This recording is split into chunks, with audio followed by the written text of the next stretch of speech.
You're listening to Distraction Therapy. Conversations and sound walks at a time of change. With me, Rob Watson.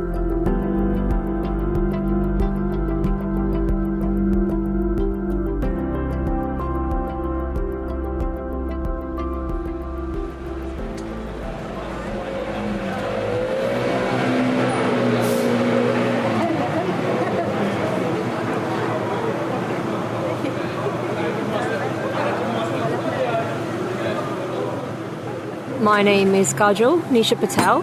I am born and bred in Leicester. I've lived here pretty much all my life. I studied away in Sheffield, did a product design degree actually, and I have a background, quite a varied background actually in work. I've done all kinds of jobs. I guess my interest in the environment started at an organisation called Environ.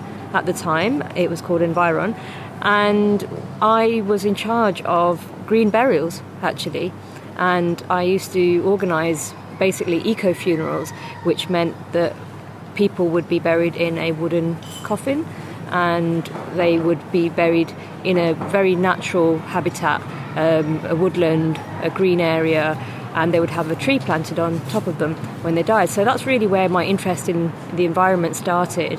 But since then, I've done a variety of jobs. I was interested in art and photography, so it became a vehicle for me to start telling stories. So I basically went to India in 2005. It was a family trip, and I just found a love for photography, basically. I started to document all the changes that I was seeing around me, because the time that I'd been back to India before that was a very, very long time before that. I think I'd had a gap of around 13, 14 years. So I was really quite shocked at how quickly everything had changed. It was a completely different place. My memories of being in India was being in the natural environment, playing with the goats and all the natural habitat, I guess. We used to walk for miles to get water, and there were some really precious memories there. But this time around, everybody was just watching television. So I started to document that, and then I started to share those images with people on a public photography forum. And through that, I realised that this was a really important place for me to speak about my feelings. And so I basically was a professional photographer for about 16 years. And then I think for a variety of reasons, I started to experiment with yoga, mostly because I think I was having mental health issues, and a lot of personal circumstances led me to maybe start looking inwards a little bit more. And so I qualified as a yoga instructor in 2017 and have been teaching pretty much ever since. So now I'm trying to merge all those things together.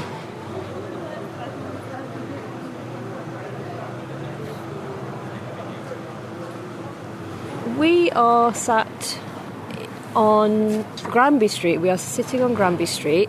It's quite a nice area of town, I'd say. It's right near the train station. I remember it being quite different when I was younger. There used to be an underpass just in front of me, but I guess it's undergone quite a lot of regeneration over the last few years, which is nice to see. There's quite a few decent restaurants here, some nice coffee shops, the usual Greggs, a little bit of roadworks going on, but not as much as the rest of town. I think it's quite a nice area that we sat in.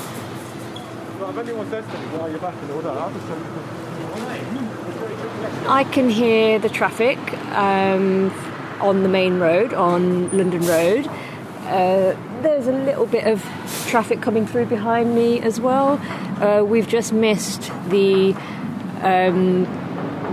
let's say the celebrations. There was a load of cars about 5 minutes ago beeping their horns because it's Eid, of course. So that was quite nice to see. I'm not usually in town on Eid, so I didn't realise that all happens. I've seen these similar celebrations on the Indian Independence Day. So yeah, it's quite nice to see.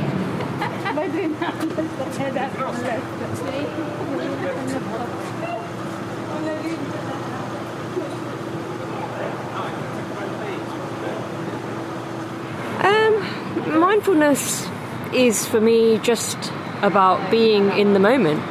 We usually spend our time either worrying about things that have happened in the past, which we can't obviously change, or worrying about the future, which obviously we have no control over. Mindfulness, for me, is really about just bringing yourself back. I'll just wait for this truck to pass. So mindfulness for me is really about bringing yourself back to the present moment, to your body and your breath. In yoga, we say, we want to really try and get out of the head and into the body. So most of the time we are in our heads, we're thinking and thinking and thinking, but when we bring ourselves back to the body and just thinking about the sensations that are happening in our bodies, it can bring us a lot of contentedness.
think,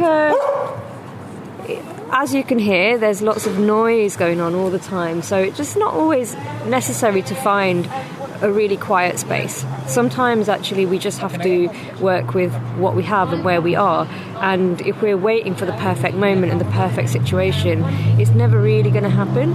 And I think for those of us who are new to it, of course, it's a real challenge, and we feel like we need to be completely still, or, you know, those images come to mind of the internet of people sitting really, you know, it's very tranquil, and actually it's not usually like that. Even people who have been practicing for years, decades, they still have days and moments where they just can't get to that sweet spot, you know.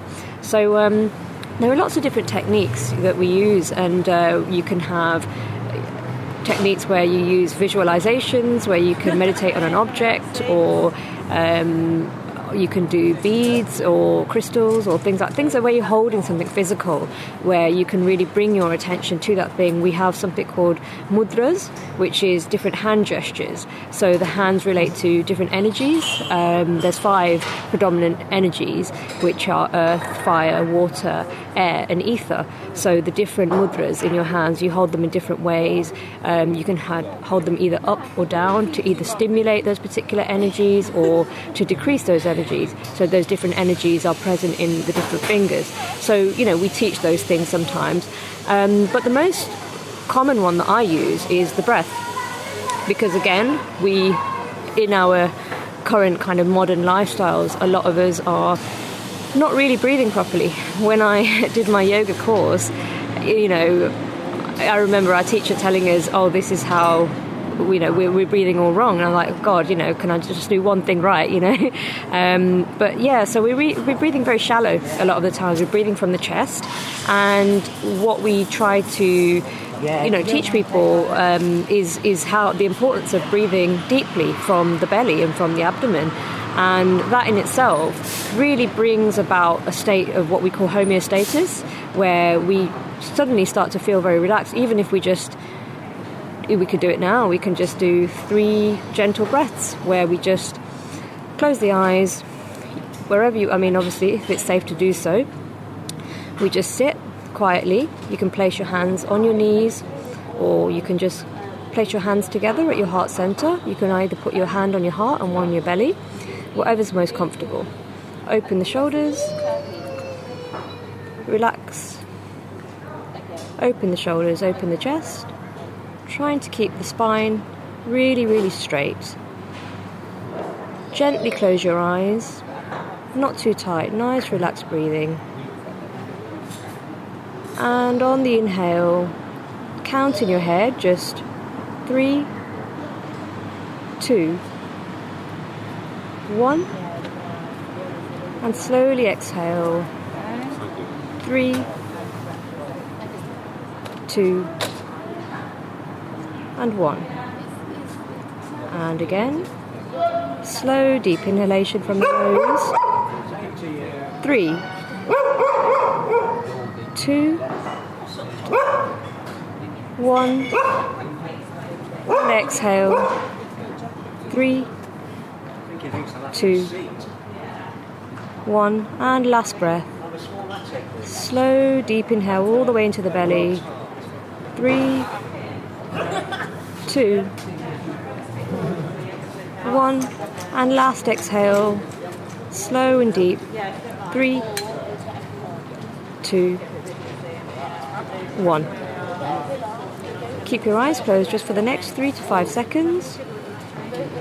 5, 4, 3, 2, 1. And slowly and gently bring your awareness back to the space. And hopefully you should be feeling a little bit more zen.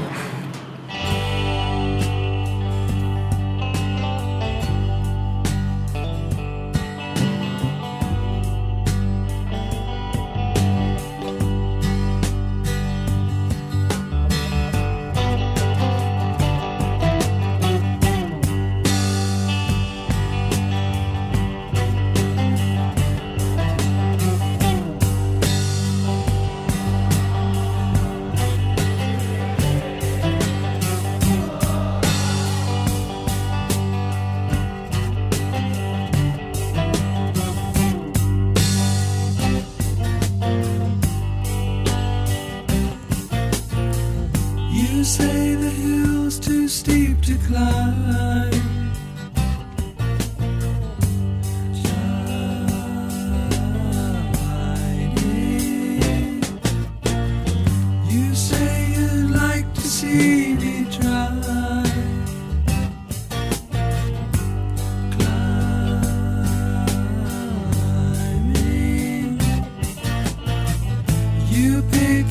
place and I'll choose the time,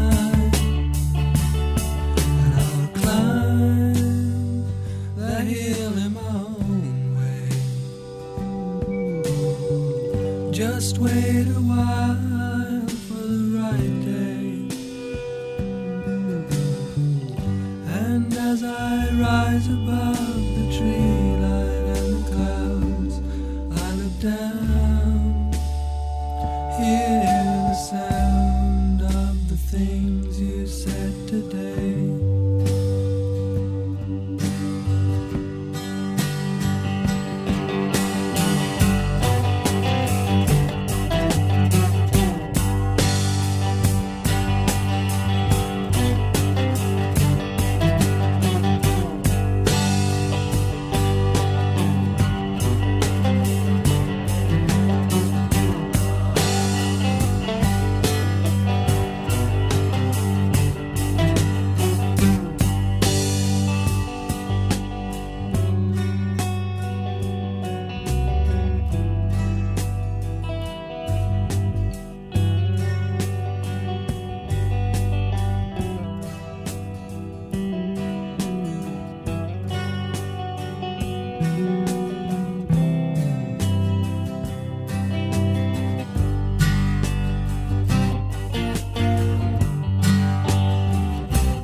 money, relationships. Money and relationships, I would say, are the main ones. Work.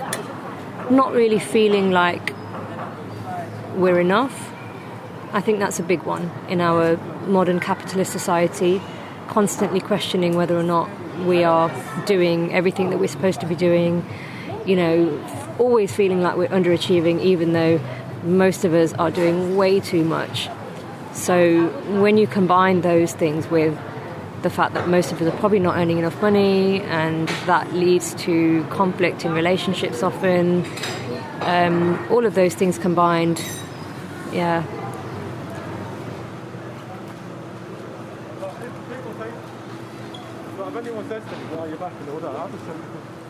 We are organising a 9-week course on wellbeing. It's called Ways to Wellbeing, and it runs during May, middle of May, the 14th, all the way up until Sunday the 13th.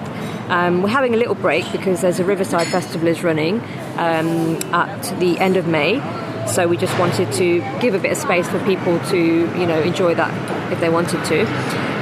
So during these sessions, we wanted to take people through a little bit of a journey through really what we call the gross body to the subtle body, the gross body to the subtle body.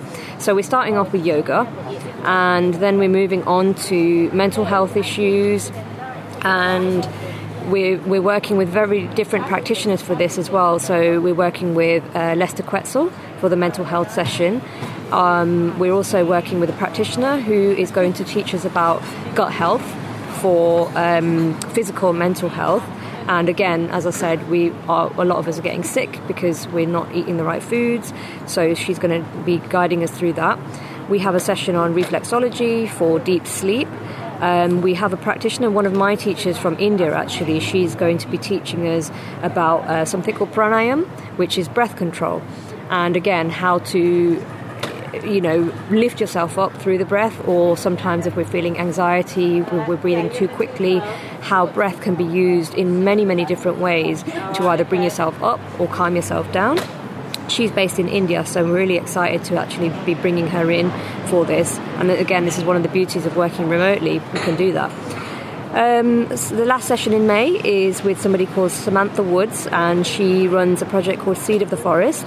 So the title of that is Thriving in Challenging Times Through Nature Connection.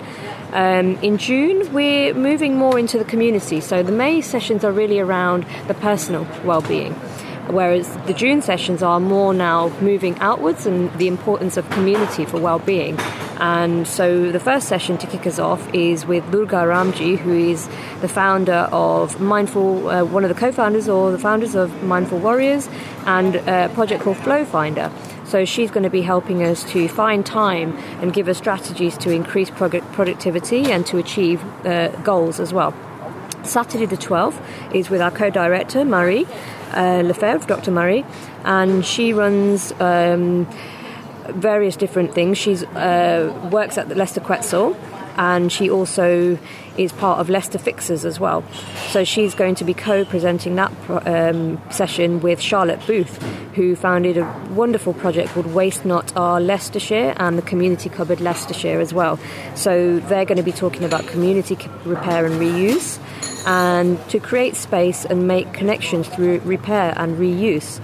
And the last session is going to be a collaborative one where we're going to be networking and reflecting. And the idea of this session is to build better communities by sharing and discussing new ideas. So really trying to bring the whole project together and discussing ways in which people can bring their skills in, because we're really keen to work with as many people as possible and to cross-fertilise.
thing I think we want people to take away from this is to find ways to cultivate intrinsic happiness.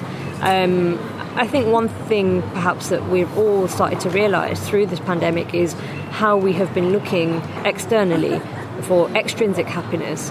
And these are two very different things, this new thing is going to make me really happy, and really we know it doesn't.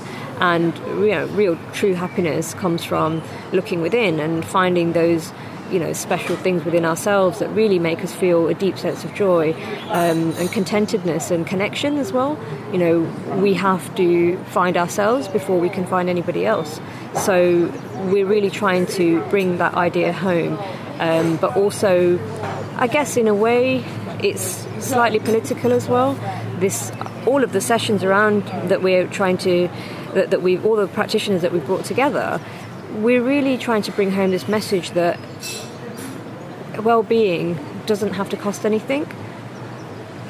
And so all of these sessions are really hoping to bring us closer to ourselves, to each other, to nature, and away from these really destructive kind of spending habits. And really finding our true sort of strength, our uniqueness as well. I mean, when we first started planning the project, we always had this idea of we want to work with this practitioner and that practitioner, but actually there were so many different ways that this project could have gone. And, we'll just wait for this lovely man to pass on his scooter. He's keeping the city clean. So, I've lost my trail now. So yeah, the last session is really about, we want people to, if they don't have those ideas already, we want people to understand and start to realise what their own personal strengths are, and how can we support them to cultivate those strengths so that they can actually start to cultivate those things, for themselves, but also then feed them back into the community. So there's this kind of dialogue that's happening between ourselves and the community. It's kind of like a bit of a tennis match, I suppose. So yeah, we can cultivate our own selves as much as possible. Ultimately, there's going to come a point where we want to share that out into the community. So we're really trying to build a space for both of those things to happen.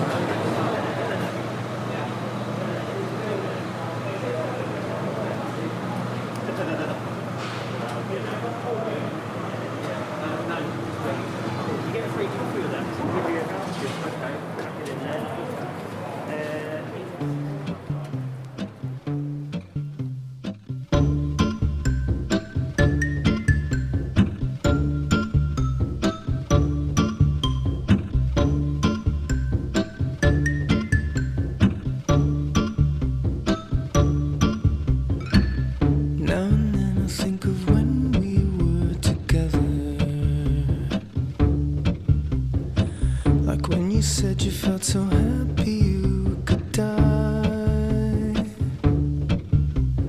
I told myself that you were right for me, but felt so lonely in your company. But that was love and it's an ache I still remember.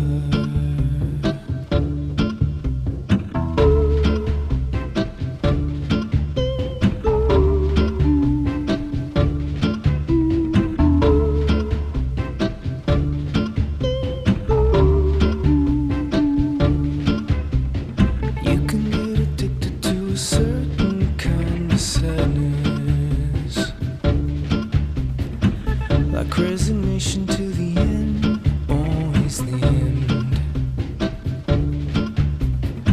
So when we found that we could not make sense, well, you said that we would still be friends.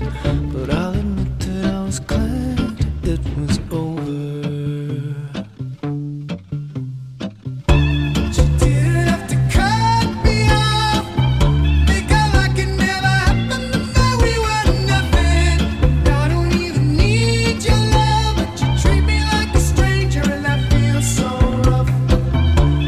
Didn't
Clearly, we are in a very multicultural city with lots of different religions and cultural backgrounds, and I think what we didn't set out to do this, but there isn't really any kind of religious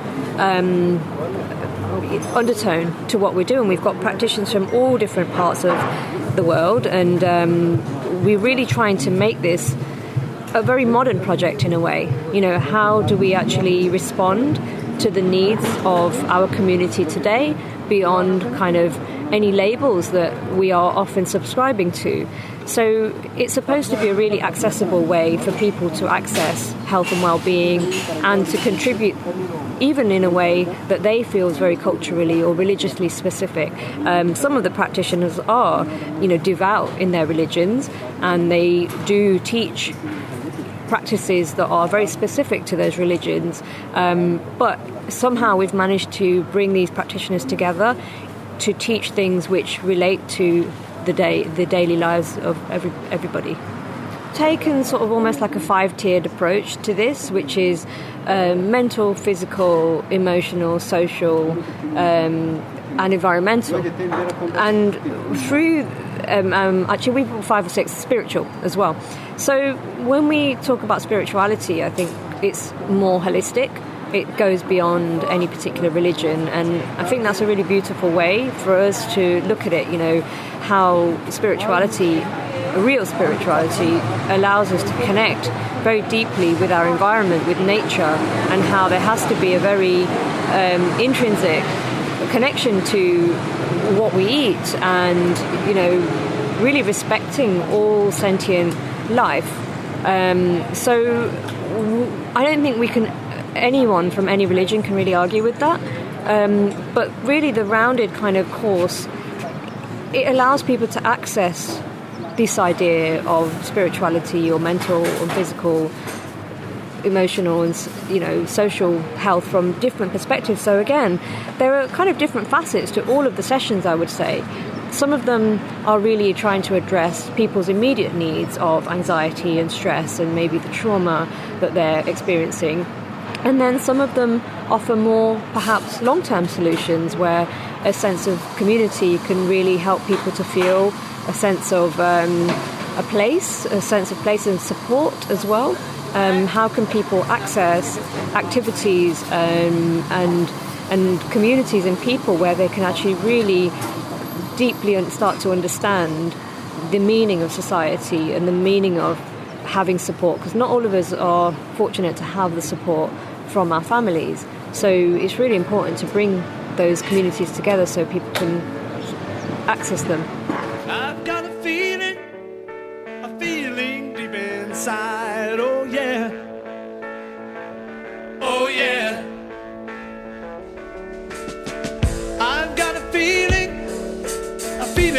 I can't hide, no, no. Oh no, no, no. Yeah, yeah. I've got a feeling.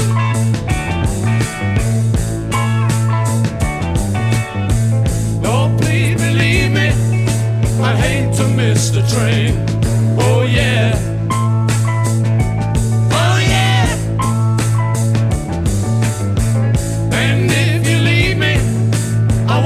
Late again. No, no. Oh no. Oh no. Yeah, yeah. I've got a feeling, yeah. I got a feeling. All these years I've been wandering around. I don't know what you told me. All I got me looking for was somebody who looks like you.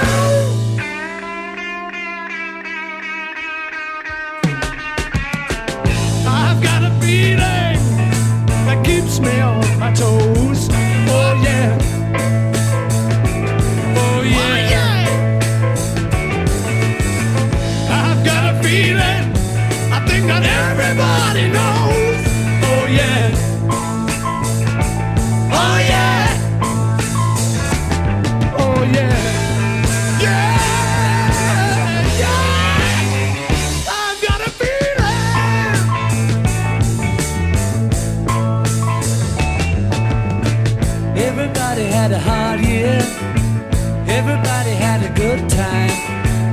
Everybody had a wet dream. Everybody saw the sunshine. Oh yeah, oh yeah, oh yeah, oh yeah. Everybody had a good year. Everybody let the hair down. Everybody pulled the socks up. Everybody put the foot down. Oh yeah.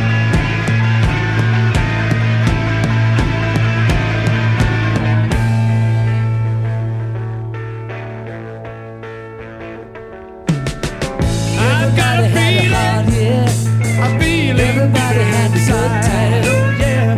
Everybody had a wet dream. Oh yeah. Everybody saw the sunshine. Everybody had a good year. Everybody had the hair down. Oh no. Everybody pulled the socks up. Oh no. Everybody put the foot down. Oh yeah. I've got a feeling. I got a feeling. Oh yeah. I got a feeling. Yeah, yeah, yeah, yeah. So, where do I start? I think being from BAME background and having an interest in the arts, I think many people will tell you that that's not really the preferred choice. So I think it's always been an uphill struggle for me, not having gone down the conventional route. So having made such life choices, you know, to try and to really go against the grain, to, you know, push back and do something that I felt was real to me, and feeling that pushback from my own family a lot of the time, and having to find that support in my community, find people who really understood what I was trying to do. When I said I went to India in 2005, so that support network that I mentioned, the online support network, I was really, really lucky to have stumbled upon a wonderful gentleman called Kev Ryan, who sadly passed away last year. And he really gave me the support that I needed. He was also using that photography forum. He was a photographer himself. And he basically acknowledged something in my photography, and he offered to support a photography exhibition. So he basically offered to pay for the images that I'd printed in India to be shipped back to the UK, and he basically hosted and funded my first exhibition in Loughborough Town Hall.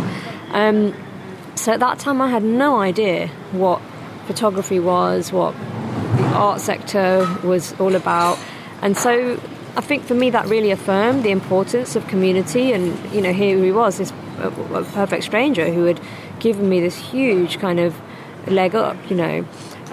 So like I said, it was sadly he passed away last year, but we do have his daughter, Charlotte Booth, and she is running the session on Saturday the 12th on community repair and reuse. We've just actually passed his 1 year death anniversary as well, so, you know, I think this is quite an emotional time for a lot of us, because anybody who knew Kev Ryan could see that he was such a big pillar in our community. So, you know, I think, you know, I can't help but think back to people like him and think, how do we nurture more people like that can become, you know, a support mechanism for people who really, really need it. It's completely surreal. It's like we're living in a parallel universe at the moment, and I just feel like we can create the future that we want to, and it's really in our hands. We have to envisage the future that we want for ourselves and each other. And if we don't have big dreams and we don't have this big vision, then what? We can't just keep living the way that we do. It's just not sustainable. It's not practical. It's certainly not bringing us any joy. It's bad for our health. It's a lose-lose situation. So we have to really step up and do the work. But it's all part of it. It's that kind of, you know, in a way, it's that symbolic gesture of breathing. you inhale. So in yoga there's three parts. So it's not just inhaling and exhaling, it's also retaining the breath as well. So you retain the breath internally and you retain the breath externally as well. So in a way, what we're kind of doing is that in life there's this kind of motion that we're having where we breathe in internally, so that's that internal dialogue and work, and then we retain, think for a bit, and then we exhale, and then the work that goes on the outside. So there's this kind of symbiotic relationship which is constantly happening. So yeah, sometimes it means standing still and think. I saw a really good quote the other day. I'm sure that everyone's full of them, but it was something around, this is not the year to do, this is the year to learn, or something like this. So it is really about just stopping and saying, let's take stock of where we are and what we're doing.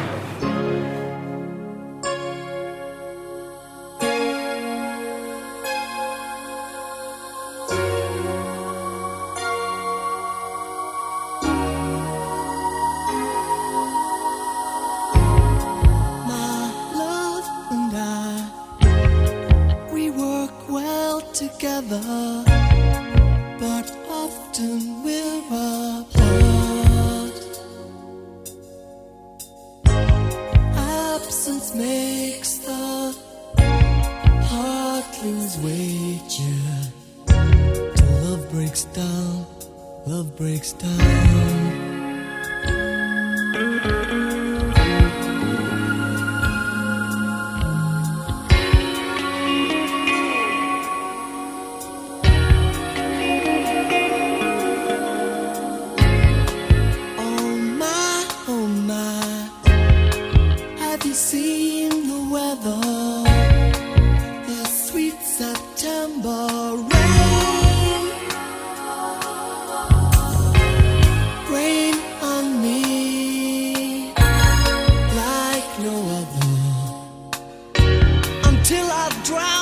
Until I drown, when love breaks down, the things you do to stop the truth from hurting you. When love breaks down, the lies we tell, they only serve to fool ourselves.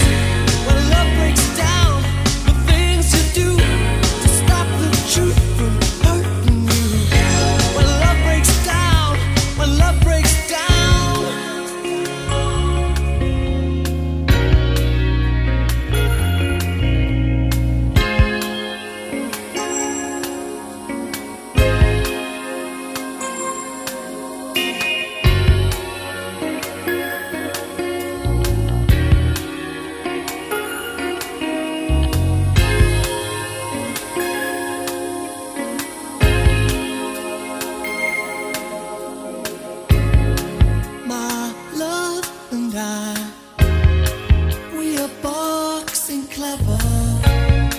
She'll never crowd me out. Fall, be free as old confetti, and paint the town, paint the town. When love breaks down, the things you do to stop the truth from hurting you. When love breaks down, the lies we tell, they only serve to fool ourselves. When love breaks down, the things you do to stop the truth from hurting you.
what we're hoping to get out of it is I think just to have as many people sign up and join us as possible. Again, people don't have to sign up to all of the sessions. They can sign up to as many or as few as they want. They can just simply register through the website. So the website is lightseekers.uk. I'll just wait for this van to pass. So light as in a light bulb, and seekers, lightseekers.uk, and that will take you straight to the Eventbrite page where you can book one or as many sessions as you want. We're going to be using the same link every single week, so you can just register for one session if you like. And that's it. That's basically all you have to do. And there's also a listing of all the sessions as well. Or you can contact either myself or Marie as well. Our details are listed on the Eventbrite page as well.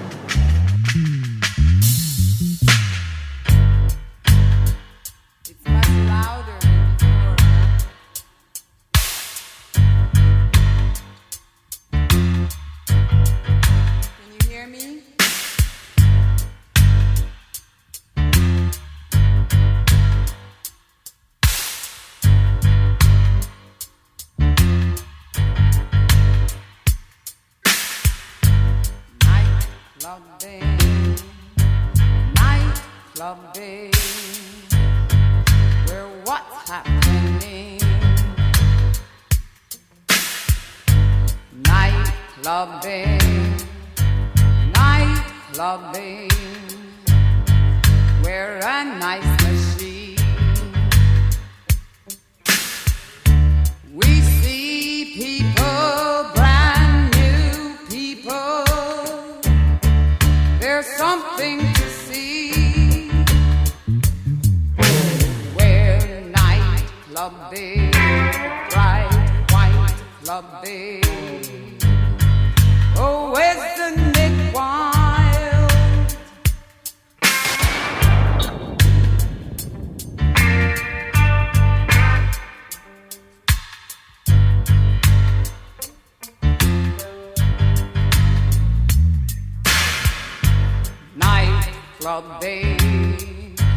Nightclubbing, we're walking through town.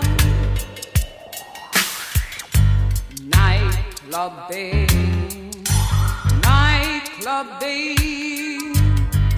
we walk like a ghost.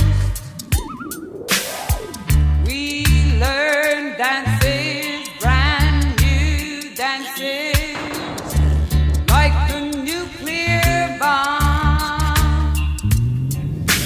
Well, nightclubbing, bright white clubbing. Oh, isn't it wild?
You've been listening to Distraction Therapy with me, Rob Watson. Find out more at robwatsonmedia.net or follow me on Instagram and Twitter at RobWMedia.